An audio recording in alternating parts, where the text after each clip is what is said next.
d'habitude. Hein. Oui, ouais, non, ça change pas trop. Non, voilà, c'est-à-dire que oui, on a plus notre invité Nathaniel ce soir. Mais à côté de ça, bonsoir à tous, vous qui nous écoutez, parce que faisons quand même les choses dans les formes, mon ami Chine. Bonsoir à vous, oui, effectivement, oui, bonsoir à vous, faut penser à vous, tout à fait. Donc voilà, bienvenue dans ce nouveau I Believe I Can Cast, le 6e. Le 6e, c'est ça vite. On en raconte de la merde. Donc voilà. C'est un exercice qui nous plaît de plus en plus.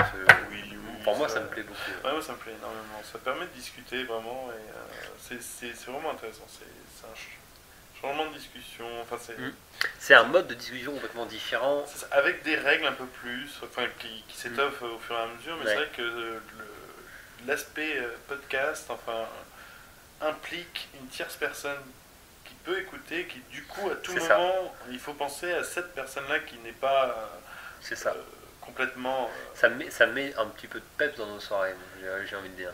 Ah oui, complètement. Alors ce soir... Comment ? Non, rien. Alors ce soir, on n'avait pas forcément de sujet défini à la base, mais là en fait j'avais une idée, c'est que j'avais envie de vous raconter... Et bon, ça me fait penser, c'est en rapport un peu au dernier podcast que j'ai fait avec Kubera sur la magie. Ça m'amène en fait ce soir, j'ai envie de raconter mon histoire que j'appelle Trash Basura. Référence au très très bon film Sphère. De Barry Levinson, je crois. Exactement. Avec Dustin Hoffman, Sharon Stone et Samuel Jackson. Entre autres. Voilà. Donc, film qui, si vous ne connaissez pas, on vous invite à le regarder très très vite. Oui, parce que je vais pour raconter cette histoire, je vais devoir spoiler un petit peu l'histoire du film. Donc, si vous n'avez pas vu Sphère, le mieux serait de couper cette vidéo maintenant, de réussir à se procurer cette petite merveille qu'est ce film, vous le matez, du coup vous serez en total harmonie avec la chose. Et vu que c'est sur YouTube notre podcast, vous avez qu'à revenir après pour l'écouter, si ça vous intéresse. Carrément. Et si vous n'avez pas envie de vous faire chier, parce qu'après tout il est tard et que déjà vous êtes assez sympa pour lancer ce truc alors qu'à la base vous savez que c'est potentiellement merdique, alors vous avez juste à faire pause et vous matez un autre podcast, parce qu'on en a déjà 5. Et du coup, voilà, vous faites pas chier quoi. Après s'ils ont fait le truc dans l'ordre, en même temps du coup ils sont niqués quoi. Faut vite qu'on sorte le 7 quoi. Ouais. Bah on va faire ce qu'on peut. Voilà, mais en attendant, regardez Sphère. Donc, Charlie, Trash Basura, attention, spoil. Alors, Trash Basura, donc cette histoire, en fait, c'est une histoire personnelle complètement. C'est pas du tout inventé. C'est qu'en fait, j'ai remarqué depuis que j'étais petit, depuis là, je crois, si je puisse me souvenir, je pense 9-10 ans, peut-être avant, je sais pas. À chaque fois que j'entendais parler de paranormal, ou dès qu'il y avait un petit peu un truc en rapport avec les esprits, ou avec les extraterrestres, ou avec des trucs comme ça, j'étais pris d'une sensation que j'ai encore beaucoup de mal à décrire aujourd'hui, alors que pourtant cette histoire je l'ai racontée quand même quelques fois. C'est une sensation en fait où je me sens donc déjà un peu comme quand on est amoureux. On a le ventre qui se sent un peu bizarre, etc. On a le cœur un peu qui palpite. On a chaud, on a froid. C'est ça. Et la particularité physique du truc, c'est les larmes. Je pleure. Mais alors voilà, il n'y a pas de gémissement ni quoi que ce soit avec ce pleur, c'est juste des larmes. Et toute cette sensation-là est très étrange et me met dans un état vraiment second qui ne serait pas bien de faire durer de toute manière, c'est clair, parce que le corps n'aime pas trop ça, je pense, au bout d'un moment, mais qui en soi est vraiment loin d'être désagréable. Ouais, mais ça arrive à beaucoup de gens, hein. Moi ça m'arrive tout le temps. Hein. Bien sûr. Mais c'est une sensation, c'est grisant et à la fois, on n'a pas envie que ça recommence tout de suite, mais on a kiffé. Mais après, moi j'ai envie de lui amener ce côté particulier, c'est qu'en fait, avec les larmes, finalement, c'est quelque chose qui, je me suis rendu compte au fil des années, dans l'adolescence, avec les copains, les gens qui commencent à me connaître, ça devenait presque un jeu. C'est à chaque fois que quelqu'un commençait à parler d'esprit, à parler de paranormal, etc., il me regardait, petit coin, je fais merde, ça y est, il se remet à chialer, le chine, etc., il a les larmes qui coulent, et c'était devenu un petit peu pas la marque de fabrique, mais bon, la particularité de putain merde, ça marche à chaque fois, quoi. Euh, et donc, en fait, je me suis rendu compte, quand je suis arrivé, je sais pas à quelle année c'est sorti, je sais plus trop, c'est un an après la sortie de Sphère, je suis allé, en fait non, j'étais allé voir au cinéma. Ah, au cinéma, ça. C'était ça, j'étais allé voir au cinéma, mais c'est pourtant pas là que ça m'avait fait le truc. J'ai été le voir au cinéma, j'ai vu surtout peur, etc. Parce qu'il y a deux, trois trucs effrayants dans le film, surtout quand t'es petit. Les créatures sous-marines sont assez bien représentées. Mais j'ai acheté le DVD et je l'ai revu après chez moi, dans mon appart, un an après. Et là, j'ai eu le plus gros pic de cette sensation-là. C'est-à-dire, c'était vraiment, vraiment le moment le plus mémorable au niveau de cette sensation-là, où j'étais, waouh, oh la vache. Bon, vite fait, il faut que je vous raconte, du coup, le spoil est là, il faut que je vous raconte vite fait de quoi il s'agit, parce que si vous n'êtes pas trop intéressé vers ce truc de science-fiction, etc., voilà, ça fait partie de l'histoire de raconter ça. En gros, voilà, c'est Dustin Hoffman, un psychologue qui est appelé au milieu du Pacifique pour gérer un problème d'accident d'avion. Il arrive, en fait, il n'y a pas d'accident d'avion, et il y a d'autres spécialistes, un mathématicien, une biologiste, enfin bref, 2 ou 3 spécialistes comme ça, et ils font partie d'une équipe qui a été, ils ont tous été appelés, donc pas pour un accident d'avion, mais pour en fait une trouvaille qu'ils ont fait à 300 mètres de profondeur sous le Pacifique. C'est-à-dire qu'à 300 mètres de profondeur sous le Pacifique, ils ont trouvé la carcasse, les vestiges, en fait, même pas les vestiges, parce que techniquement le truc est même pas abîmé. Oui, il est intact. Ouais, c'est un vaisseau spatial immense. Qui, d'après l'enfouissement. Et ouais, d'après l'enfouissement, c'est-à-dire qu'il y a 11 mètres de corail qui a poussé au-dessus, qui fait qu'avec le calcul de la pousse du corail, ça fait techniquement, il a atterri ici 300 ans avant le moment où dans les années 1700. C'est-à-dire dans les années 1700, quoi. C'est ça. Donc, vieux de la vieille, le vaisseau, quoi. Exactement.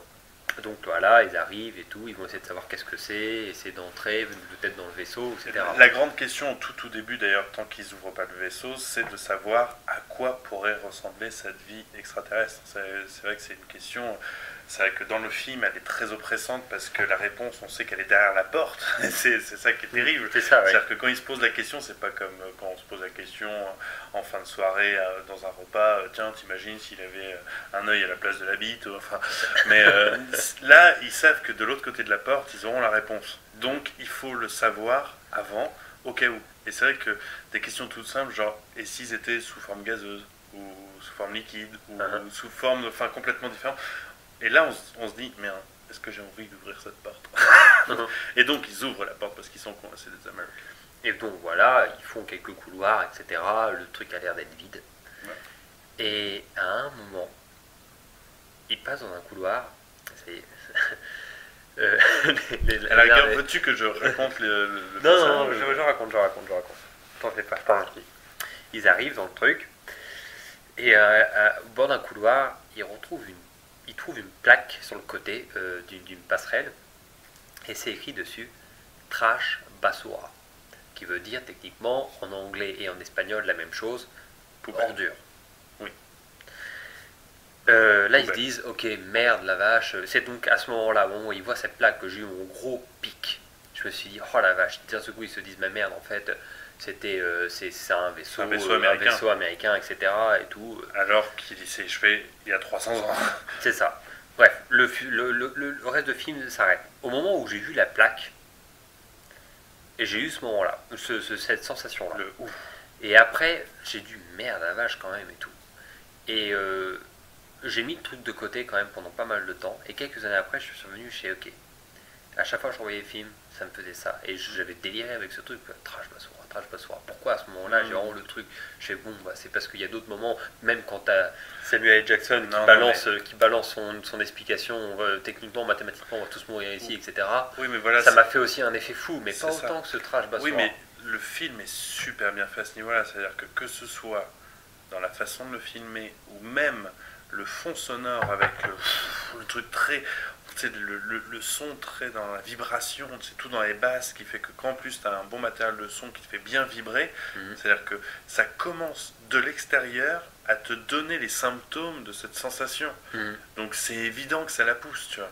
Ouais. Et pour moi, en fait, la sensation que tu décris, en même temps que de tout ça, c'est aussi la sensation comme quand vous êtes en voiture assez vite et qu'il y a un passage à niveau de train ou un truc comme ça, ou alors juste d'un coup un affaissement Pas de la contre-gravité en fait. Voilà, c'est ça, on se sent et c'est vrai que c'est super intense, quoi.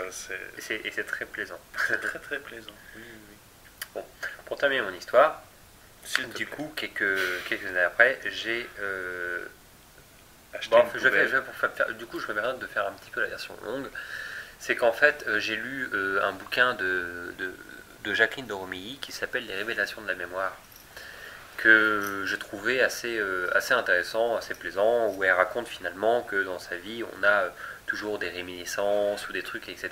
Mais au-delà des réminiscences, on a des fois des révélations de la mémoire. C'est comment des fois un petit détail Peut tout réactiver. peut réactiver un souvenir comme si on y était. Au-delà d'une réminiscence, ça arrive ce genre de truc 2-3 fois par vie. Par vie, ouais. Alors que scène, la réminiscence, c'est quelque chose qui peut arriver aussi souvent qu'on se retrouve à bouffer un truc qu'on bouffait quand on était petit. Là elle veut croire qu'il y a quelque chose d'autre là-dedans, quelque chose même un petit peu plus spirituel. C'est ce qu'elle explique dans son bouquin qu'elle a écrit, je crois, à l'âge de 90, à 90 ans, peu de temps avant de mourir. L'âge où on parle plus de spiritualité, du coup. On espère qu'il y a quelque chose après, sinon ça aurait contribué.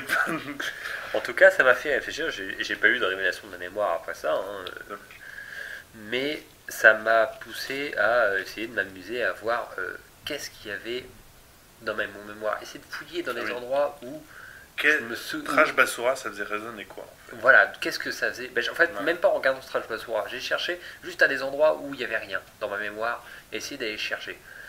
Et à un moment, je me suis souvenu que quand j'avais 4 ans, le souvenir arrivait d'un seul coup, et il était revenu aussi clair. Et là, paf, j'ai fait un peu les connexions, etc. Je me suis souvenu que quand j'avais 4 ans, 3-4 ans peut-être, je sais plus, j'étais allé dans le sud de la France chez mon grand-père dormir, avec la famille, etc. Et c'était du côté de Biarritz, un truc comme ça, dans un endroit où il y a beaucoup de bois, etc. Et pour des soucis de place, on ne pouvait pas dormir dans la maison, mais on dormait au fond du jardin dans une caravane. C'est-à-dire c'est mon frère et moi. Mon grand frère qui a 9-10 ans de plus que moi. Et en fait, cette maison-là, le fond du jardin était juste à l'orée de la forêt. Et de là où était ma couchette, j'avais un petit hublot, une petite fenêtre comme ça, un petit hublot, où je pouvais voir en fait la forêt. Oh, c'était hyper flippant en soi déjà. Parce que tu avais juste le peu d'éclairage de la maison qui était à 20 mètres qui éclairait les premiers arbres. D'accord, donc tu voyais juste. Tu voyais juste les 2 premières couches d'arbres et après c'était sombre. Où tu voyais des vieilles mondes silhouettes et après, pam, c'était l'obscurité totale. Il y a un peu de vent là-dedans, c'est formidable. Et ça, alors déjà en soi c'était très flippant. Et au milieu du truc, je sais pas, devait y avoir un chemin ou un truc comme ça, je sais pas. Mais il y avait en haut d'un espèce de monticule, je sais pas trop, enfin moi c'est le souvenir que j'en ai, il y avait cette pancarte posée de travers, rouillée, sale, où j'avais juste à lire défense de déposer des ordures. 3 ans, 4 ans, je ne savais pas ce que ça voulait dire le mot ordure. Je connaissais sans doute le mot poubelle, mais ordure, c'est pas un mot qu'on disait tous les jours. Ordure, je savais pas ce que ça voulait dire. Et j'étais ultra flippé. Je fais, qu'est-ce que c'est que ce truc? Je m'étais imaginé vraiment le pire. C'est ce mot défense, de faire ci, etc. Dans un endroit aussi obscur. Je me suis dit, ça pouvait être quelque chose de... pas les loups-garous. Ouais, ça pouvait être quelque chose de très, très important, très, très, très lourd, etc. Et là, hyper effrayé, je ne pouvais pas faire autrement. J'ai demandé à mon frère, je fais, qu'est-ce que ça veut dire ordure? Il savait de quoi je parlais. Et vraiment, parce qu'il savait que je parlais de la pancarte. Et puis lui, pour se foutre de ma gueule, pour rigoler un peu, il m'a dit que ordure, ça voulait dire extraterrestre. Voilà. C'est l'histoire. C'est comme souvent comme c'est sur ce moment-là que je termine l'histoire quand je la raconte. Ah oui, non, mais oui, parce que du coup, Trash Basura, pour toi, c'est l'écho extraterrestre. C'est ça. En gros, ça fait une incohérence complète dans le scénario. C'est-à-dire qu'au moment où eux se rendent compte que ce n'est pas un vaisseau extraterrestre, toi tu as le message comme quoi c'en est un truc d'extraterrestre, mais américain. Mais du coup, qu'en soit, l'éducation après te fait comprendre que justement c'est censé pas être des extraterrestres, donc gros bug en fait. C'est ça, le cerveau en mode non. Non, mais bien. T'as réussi à faire planter ton disque dur. Mais en plus, gars, c'est que ce que j'aime beaucoup après quand je repense à cette histoire, c'est qu'en plus c'était même pas, tu sais, genre attention, il y a des extraterrestres. Non, c'est défense de déposer des extraterrestres. C'est le genre de truc. Ah, mais ça a dû te faire réfléchir. C'est comme si c'est. Ah ouais, mais non, mais laisse tomber. En gros, t'as dû dire en fait c'est interdit de déposer des vaisseaux extraterrestres ou. Moi, faut pas laisser de E.T. parce que sinon ils sont seuls. Déposer, moi, c'était vraiment. C'est des cadavres d'extraterrestres. Oh non, les gars, c'est le 3ème ce week-end, vous êtes chaud là. On avait dit défense de déposer. Alors oui, ok, ça s'appelle Roswell, mais bon, quand même, c'est un peu exagéré. Oh merde, un 4ème, j'étais en train de leur dire d'arrêter. On va mettre une pancarte, hein, je crois. Hein. On va mettre défense de déposer vos extraterrestres. Non, ça va être trop hardcore. Bon, on va mettre ordure alors. Et heureusement que ton frère est là pour décrypter le message. Ah oui. Non, il est juste. Non, et je racontais, je crois, ce truc-là, mais il s'en souvenait plus. Il dit merde, ah oui, désolé. Il se rend pas compte comme quoi qu'une connerie. À mon avis, la réaction qu'il a dû avoir, c'est bien le genre de connerie que j'aurais pu sortir, mais ça me dit rien. Oui, c'était ça. Ah, pour lui, c'était anodin. Moi, c'était. Ça t'a révolutionné ta vie, quoi. C'est le truc, ça t'a transcendé ce père, quoi. Très bien. Voilà. T'as un souvenir un peu comme ça, toi? Alors, concernant Sphère, j'ai un souvenir, mais qui est pas du tout très. Enfin, qui est pas assez classe par rapport au tien. C'est que. À chaque fois que je vois le passage de Samuel Jackson qui se réveille du fait d'avoir été dans l'endroit où il a été, qui n'est pas le trou de toute façon, on a dit que c'était un gros spoil. Voilà, oui, donc, après avoir été dans la sphère. Donc, du coup. Je suis en train de penser. Ah, je te le dirai après. Ah, ouais, si. Non, je te le dirai après. Je ne peux pas le dire. Je ne peux pas le dire tout de suite. Ce sera off. Ce sera off. Oula. donc bref. Ce que je voulais dire, c'est que. Voilà, tu m'as paumé. Si, voilà, le passage où il revient, enfin, où il se réveille après avoir été dans la sphère et qu'il a trop la dalle et tout et tout. Au moment où il bouffe des calamars. Tu sais, les petits ronds, les petits trucs calamars. À chaque fois, c'est un truc tout con. D'ailleurs, c'est pas des calamars qu'il bouffe. Hein. C'est des œufs. Non, il bouffe des œufs. Ah non, il croit que c'est des œufs. Et non, c'est ça. Voilà, c'est d'abord c'est des œufs, des oignons. À chaque fois, c'est rond. Et le dernier truc, c'est des calamars. Et il peut pas parce que du coup, il a peur des calamars. Oui, mais en réalité, c'est des œufs, mais il croit que c'est des. Non, en réalité, c'est des calamars, mais il croit que c'est des œufs au départ. Non, il fait ouais, c'est super bon. Qu'est-ce que c'est? Du calamar. Et là. C'est parce qu'il bouffe tout ce qu'il y a. Non, c'est pas ça. Il a une assiette il bouffe des œufs, il bouffe des oignons, en fait. Et non, carrément pas. Mais si, parce qu'il à chaque fois, il prépare une assiette. Il fait ils sont super bons ces œufs. Mais c'est pas des œufs, c'est des calamars. Et là, pof. Oui, peut-être. Ouais. Mais en tout cas, je sais qu'il bouffe tout ça parce que tu vois un plan où Dustin Hoffman dessine tout ce qu'il bouffe en fait, et tu vois que c'est rond à chaque fois. Tu vois, t'as le plan où il est comme ça. Tu le revois, t'as un souvenir où tu mélanges des trucs. C'est-à-dire que pendant ce temps-là, il n'y a pas un dessin comme ça. Tu confonds en fait des différents moments. Parce qu'effectivement, il y a Sharon Stone à un moment qui se met à dessiner, ou l'autre, le mathématicien, je crois que c'est Sharon Stone qui se met à dessiner les cercles, l'œuf, machin, puis la sphère, etc. Et elle se dit que corrélation, il aime pas, etc. Et c'est après d'ailleurs le truc, il se dit putain, il a dû faire une corrélation entre les deux peut-être, et je sais pas. Et, je crois, on verra bien à la rigueur off pour visionnage, mais bref. À ce moment-là, en fait, à chaque fois, mais en plus ça n'a rien à voir, donc du coup cette discussion est assez marrante par rapport au contexte, mais à chaque fois ça me renvoie au Maroc. Au Maroc. Alors tu vois, voilà. Là, il n'y a aucun point commun avec le truc. Mais en fait, le fait de voir les calamars, la façon dont ils sont cuisinés, à chaque fois que je le vois, ça me rappelle un souvenir de mon enfance, un truc tout con, c'est que j'ai passé une partie de mon enfance au Maroc, parce que tous les étés, on y était avec mes parents qui avaient une maison là-bas avec des amis. Ouais. Et du coup, je me rappelle très très bien qu'à chaque fois, plusieurs soirs pendant ces vacances là au Maroc, mais du coup tous les ans, c'était un des rites qu'on faisait. On allait dans un restaurant qui s'appelait le Café de la Paix à Marrakech. Et c'était la seule fois de toute l'année où je bouffais des calamars. Mais c'était exactement les mêmes que dans Sphère, c'est-à-dire les calamars avec le côté pané autour et tout. Et sauf que j'avais des assiettes, enfin c'était une assiette avec plein de calamars et c'était que ça. Et c'était mais super bon, mais un truc de ouf. Et je pense que c'est de toute façon les meilleurs calamars que j'ai jamais mangés. Mais du coup, plusieurs années à chaque fois, c'était mon petit rite de toujours prendre ça parce que c'était trop trop bon. Et du coup, à chaque fois que je vois cette scène, je revois tous ces moments passés au resto où je revois plein de trucs du style le serveur à côté qui pour faire flamber les crêpes Suzette fait des flammes de 4 mètres parce que enfin enfin que des petits flashs comme ça, même les senteurs, les odeurs et tout, rien qu'en revoyant ce calamar, le fait que tu sais la tête de Samuel Jackson qui surkiffe les calamars parce que ça me rappelle la tête que j'avais quand je les bouffais quoi. Et du coup voilà, tu vois, le clin d'œil qui a rien à voir en intensité par rapport au tien, mais qui est assez marrant. Oui, mais en fait c'est marrant comme quoi les détails dans les films etc peuvent d'un seul coup te balancer complètement ailleurs. Ouais, oui. Les mecs sont en 300 mètres de profondeur et tout le sujet c'est carrément autre chose et là hop bah, je suis un saut au Maroc. C'est ça, et sans complexe. Sans complexe. Non bah oui. Non mais c'est comme les... Mais le Maroc, je me souviens avoir été...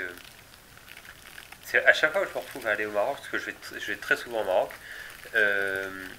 j'ai toujours au début des gros flashs, des moments de science-fiction. J'ai effectivement envie d'écrire, d'inventer des histoires de science-fiction. Et je me souviens, histoire de différentes histoires qu'on jamais vraiment abouti, etc. Je me souviens d'une fois où j'avais déliré sur un événement genre inexplicable comme ça, que tu pourrais aller chercher une explication enfin derrière, ce serait au milieu du désert. J'imaginais la scène en fait, je sais pas, elle est partie de rien, j'imaginais juste le truc comme ça. C'est voir un nuage noir, tu sais, du but du ciel, un nuage noir qui se déplace, enfin un nuage noir, une grosse masse noire qui se déplace dans le sable, dans le désert. En train de se dire, tu vois le truc depuis Hélico, genre la grosse nuit criquée par exemple quoi.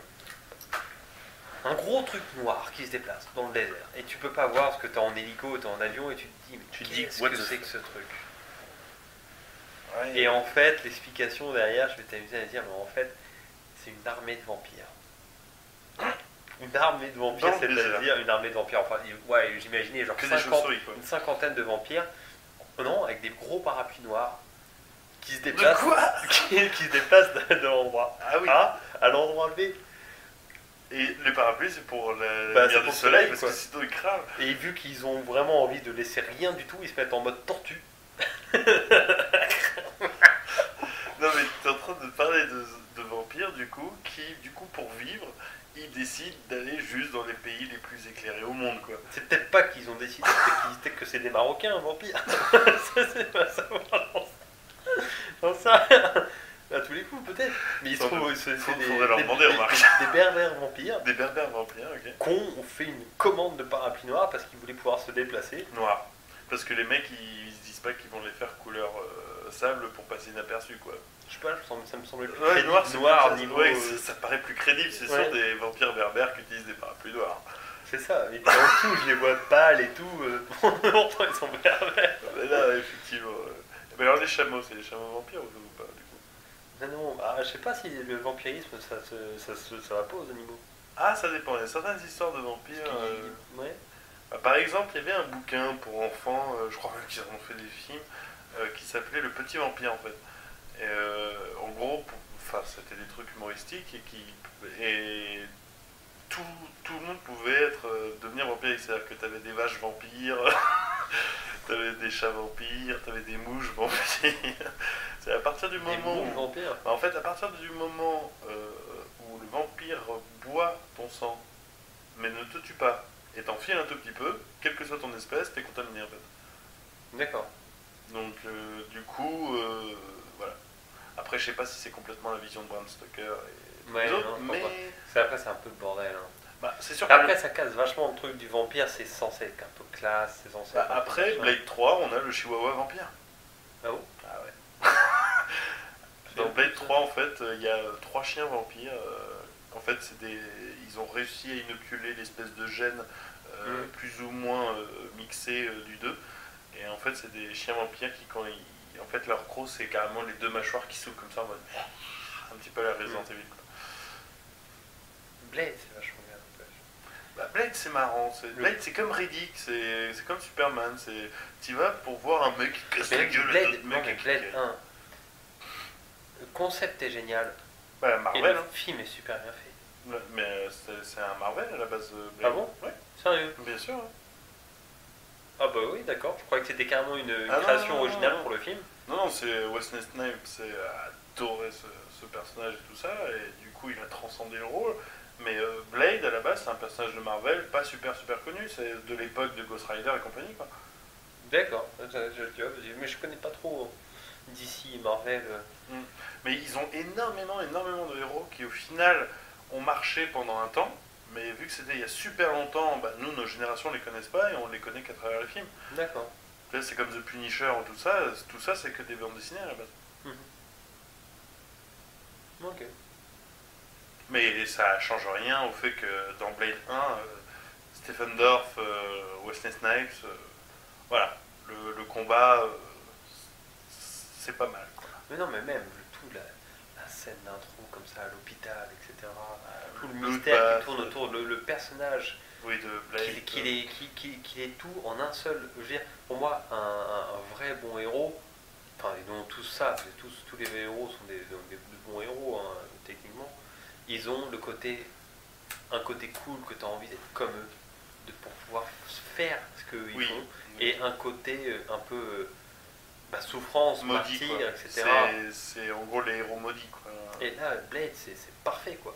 Il sait faire des trucs trop classe, parce que c'est un vampire, mais il a une souffrance interne trop naze, parce que c'est un vampire. Il souffre à la fois physiquement et émotionnellement. Mais dans le 3, ça va super loin. Mais par exemple, le 3 au tout début, j'aimais pas, parce que je trouvais que c'était vraiment le gros nanar. Quoi. Parce que le pitch, c'est les vampires, ils se chient dessus. Ils vont s'allier. En fait, non, ils ont peur de Blade et tout ça, donc du coup, ils décident de réveiller Dracula, tu vois. Du coup, il réveille Dracula, Dracula se réveille, il est vénère parce qu'il voit que la société c'est devenu de la merde. Il a honte des vampires parce qu'en fait, il se rend compte que les vampires, lui à l'époque où c'était les vampires, c'était carrément des dieux, quoi. Sauf que là, les vampires, c'est des petites merdes comparé à lui. Donc, au moment où il voit Blade, il se rend compte que c'est le seul mec qui a plus ou moins de l'intérêt. Donc, pendant les 3 quarts du film, il essaye de le buter juste pour le rendre un peu vénère. Et puis à la fin, en tout cas, c'est vrai que ça m'avait sûrement pas marqué parce que j'ai vu les 3. Et, pour moi, il n'y a que la fin qui est intéressante. C'est à partir du moment où tu as Dracula qui se rend compte qu'en fait, Blade, c'est celui qui a le plus la classe dans le groupe. Et du coup, c'est juste un gros duel de respect. C'est-à-dire que c'est les deux mecs qui, au final, se demandent juste lequel des deux est le meilleur. Mais c'est en total respect, quoi. Et ça, j'avoue que c'est la partie du film qui est assez intéressante. Au-delà du fait que Ryan Reynolds joue bien son rôle de bouffon dedans, vraiment bien. Moi, c'est un acteur que j'apprécie dans ses rôles et j'espère qu'il y aura un Deadpool d'ailleurs. Parce qu'en gros, Deadpool, enfin, ça c'est. Ah oui, tu m'as dit oui. C'est mon super-héros préféré de Marvel. C'est le seul personnage de bande dessinée qui sait qu'il est un personnage de bande dessinée. Ça lui donne juste un pouvoir de ouf. Et il est complètement centré. Et il n'a pas le droit de mourir. C'est même pas qu'il ne peut pas mourir, c'est qu'il n'a pas le droit de mourir. Lui, il kifferait être mort parce qu'en fait, il est plus ou moins en couple libertin avec la mort. Mais du coup, c'est un personnage complètement barré. Il faut le prendre au 4e degré complètement. Mais j'imagine. En fait, pour te dire, l'ambiance Deadpool, c'est qu'il va voir un super méchant. Admettons, il va faire putain, qu'est-ce que je vais faire, j'ai pas d'armes et tout, il est super loin, il est de l'autre côté de l'immeuble, je me demande comment je vais y arriver. Et là d'un coup t'as la bulle, tu sais, le carré du narrateur qui fait, et c'est là que Deadpool se mit à avoir une idée. Mais en fait tu te rends compte que cette case là elle est quasiment aussi grand, enfin ça fait une petite passerelle en fait entre les deux immeubles. Elle a été rajoutée quoi. Non, c'est qu'en fait c'est vraiment la case, c'est comme ça dans les BD, les cases sont énormes, ce qui fait que ça fait vraiment une passerelle entre les deux immeubles parce que la case, tu vois dans la même bulle les deux immeubles avec la case de texte. Ouais. Et bah du coup Deadpool, tu vois l'image d'après qui regarde la bulle et qui du coup court sur l'écriteau où c'est marqué et là Deadpool a une idée. C'est-à-dire qu'en gros, il utilise le fait d'être dans une BD pour pouvoir franchir un obstacle. Ou le nombre de fois où, par exemple, quand tu as une bulle d'un personnage qu'il n'aime pas, genre un mec qui l'insulte, il prend la bulle et il l'envoie dans la gueule, quoi. C'est des trucs, mais tu peux pas visualiser ça dans un film. C'est juste des pouvoirs ultimissimes, quoi. Ouais. Deadpool, par exemple, quand il est coincé, il peut passer d'une bulle à l'autre. Ça me rappelle un vieux jeu qui existait sur PC où tu incarnais un dessinateur qui était coincé dans sa BD et le but c'était de te barrer de ta BD. C'est un jeu ultimissime que j'ai réussi à choper sur ROM Station. Je me rappelle plus le titre malheureusement, mais en gros t'incarnes un dessinateur de BD et en fait pendant une nuit d'orage t'as le méchant de la BD qui décide de faire en sorte que l'histoire ne s'arrête pas parce qu'il sait qu'il va perdre, donc du coup il plonge en fait par un effet de foudre. Il chope la main du dessinateur avec son crayon et hop, il le plonge dans la bande dessinée. Et au moment où en fait il bascule dans la bande dessinée, en fait il lâche son crayon. Et en fait tu ne vois pas ça comme si tu étais en 3D et tout. Tu vois vraiment la page de BD avec le mec dedans qui est coincé et qui du coup pour pouvoir avancer, il doit péter les trucs de BD pour avancer ou alors passer sur les côtés ou passer derrière. Mais il va vraiment d'une bulle à l'autre et à chaque fois il est obligé d'aller dans la page du bas pour pouvoir passer d'une page à l'autre, tu vois. Et c'est un truc vraiment intéressant, tu peux vraiment faire de la merde et des fois par exemple en voyant la bulle d'après, tu sais comment tu peux sortir de cette bulle là, tu vois. Genre la bulle d'après, la porte elle est pétée, tu vois. Je fais, ouais, je vais passer par la porte. Mais Deadpool, voilà, c'est cette ambiance là. Et dans un film qui n'est pas spécialement bon, mais qui est bon quand tu as envie de te défouler, qui est Wolverine Origins, tu as Ryan Reynolds qui joue Deadpool. Sauf qu'il joue le Deadpool avant de mourir la première fois. C'est-à-dire qu'en fait, l'histoire dans Marvel, c'est que Deadpool, à la base, c'est juste un tueur à gages, super bon avec les armes à feu et super bon avec les katanas. Et il est complètement cintré, il a aucune morale. Et un jour, il meurt. Et au moment où il meurt, il se tape la mort. Du coup, elle pense que c'est parce qu'il est amoureuse d'elle. Sauf qu'en fait, lui, il se tape la mort pour pouvoir obtenir, je crois que c'est les clés du truc, ou enfin un moyen de pouvoir se barrer. Ce qui fait qu'il retourne dans son corps. Sauf qu'en faisant ça, il rompt complètement en fait les règles du truc, ce qui fait qu'en fait le système des dieux, enfin le système des lois divines fait qu'il est à ce moment précis maudit, il n'a plus le droit de mourir à tout jamais, quoi. C'est-à-dire qu'à chaque fois qu'il meurt, il revient. Mais c'est vraiment un supplice parce qu'en fait, à ce moment-là, il commence à tomber amoureux de la mort. Et donc, ils ne peuvent jamais se voir. Et à chaque fois, il se met dans des situations pour pouvoir crever, donc il se fait exploser la gueule un certain nombre de fois. Et la mort, vous présentez comment? Une fille super belle, avec juste, au lieu d'avoir une tête, c'est un crâne, mais le corps, c'est un corps de pin-up, tu vois, des années 40, avec juste un crâne à la place du visage, et des fois, elle a des cheveux et tout, des fois, elle en a pas. Mais sinon, le corps, c'est vraiment le corps d'une pin-up. Et du coup, on se rend compte qu'à chaque fois qu'il meurt, il a le droit à peut-être un quart d'heure, voire au grand max 1 heure de mort en fait. Et du coup, à chaque fois, il en profite pour se tirer la mort, mais au sens propre. Et donc, du coup, à chaque fois, tu as des passages. C'est quand même bien barré. Mais c'est complètement barré, c'est-à-dire que tu as un épisode sur 2 qui commence avec lui au lit en train de se fumer une clope, avec la mort à côté, en train de lui dire: bon, il va falloir que tu te réveilles. Là, d'un coup, il se réveille, tu te rends compte qu'il est éparpillé en 1000 morceaux avec ses intestins partout, il est obligé de se recoller et tout, quoi. Mais. Parce que Deadpool, à un moment donné, au tout début, il a plutôt une belle gueule, mais dès qu'il meurt, en fait, il est complètement dégommé. C'est-à-dire qu'il ressemble à rien, Deadpool. Il ressemble à un cadavre ambulant, c'est juste qu'il n'a pas le droit de mourir. Donc c'est pour ça qu'il a un masque tout le temps, mais sinon, il ressemble à rien, quoi. Donc c'est en partie pour ça qu'il aime bien la mort, c'est la seule qui n'a pas peur de lui. Mais ouais. Tu penses qu'ils vont le faire bientôt, ça? Pendant un moment, ils pensaient le faire avec Ryan Reynolds, justement. Ils pensaient que le fait de faire apparaître Deadpool dans le film Wolverine serait peut-être un truc qui inciterait à faire le film. Après, je sais pas s'ils le feront. En tout cas, ils ont fait un jeu vidéo dessus qui est juste ultimissime. Je le conseille à ceux qui cherchent des jeux vidéo pour se délirer. Sur quelle console? Je crois qu'ils le font sur PS3, Xbox et tout ça. Et moi, je sais que je me le prendrai.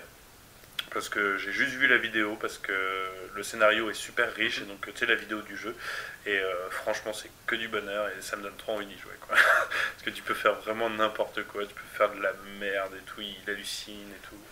Enfin, C'est-à-dire que pendant le jeu vidéo, il y a des scènes qui lui plaisent pas, il appelle le producteur en lui disant c'est de la merde et il change le décor. Tu vois. C'est par exemple, attends, là je suis au niveau 8 et tu me dis que j'ai encore mon petit flingue. Voilà, ça c'est du level up. Tu vois, en gros, il prend le parti que c'est un jeu vidéo au même titre que c'est une BD. Et donc je pense que s'il faisait Deadpool en film, et bah du coup, ça voudrait dire qu'il faudrait qu'il fasse en sachant qu'il est dans un film. Et donc en interaction avec la salle de cinéma, ça pourrait être. Ouais. Donc voilà, excusez-moi d'avoir débordé sur idée. Deadpool. Non, mais pas de problème, c'est agréable d'en apprendre un peu plus à propos de ça. C'est cool aussi. Je te propose qu'on mette fin à ce petit podcast-là. On a dépassé de 5 minutes. Et puis, je sais pas si on est sur notre mode à faire deux podcasts par soir. On va voir si on a envie d'en refaire un après. On verra. En tout cas, en attendant, on vous souhaite une bonne soirée, une bonne journée. On vous remercie énormément de nous écouter. On sait que ça doit être terrible. Et en tout cas, merci. À très bientôt, j'espère. Tiens, j'étais en train de penser aussi à un truc. C'est que si vous en avez, s'il y en a qui écoutent, si vous avez envie de, envoyer des idées de sujets auxquels on pourrait discuter, mettre ça par commentaire, parce que de toute façon, vous êtes commentaires sur le YouTube ou sur le Facebook. Vous n'êtes pas beaucoup, je pense qu'on le verra. Oui, voilà. Ou je sais pas, sur peut-être ma chaîne Marienborg Bilsombre, là par laquelle est publiée les vidéos, vous pouvez peut-être envoyer un message, je sais pas trop. Complètement. Et si vous voulez participer au podcast aussi, envoyez votre mail, pourquoi pas. Ça pourrait être marrant. En tant qu'invité, on a eu Nathaniel, ça peut être intéressant, on peut laisser la chose ouverte. Oui, pourquoi pas, non, je suis pas hostile à l'idée. Oui, bien sûr. Ça peut être intéressant. Ok. Ouais. Non, mais ça peut se tenter, bien sûr. Oui, volontiers. En attendant... Surprenante idée, direct, comme ça. Oui, voilà. En attendant, bonne soirée Chine. Bonne soirée, Médine. Et à très bientôt, je l'espère, pour de nouvelles aventures de I Believe I Can Cast.